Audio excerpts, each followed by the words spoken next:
இலவச மின்சார இணைப்பை முத்தமிழறிஞர் கலைஞர் அவர்கள் வழங்கினார்.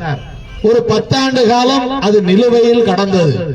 அதை இன்றைக்கு முதலமைச்சர் 2 லட்சம் விவசாயிகளுக்கு மின் இணைப்பை இன்றைக்கு வழங்கி இருக்கிறார். விவசாயிகள் மீது அக்கறை.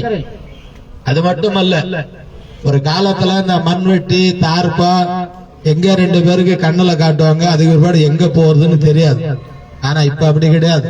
வெள்ளரிக்கை மூலமாக வெட்ட வெளிச்சமாக ஒவ்வொரு ஊராட்சிகளிலும் அந்த ஊராட்சி சபை கூட்டத்தை கூட்டி மனுக்களை வாங்கி யார் யார் விவசாயிகள், யார் யார் விவசாயத்தை சார்ந்த தொழில் செய்கிறார்கள் என்பதை கணக்கெடுத்து வேளாண்மை துறை மூலமாக இன்றைக்கு அந்த பணிகள் நடைபெறுகிறது.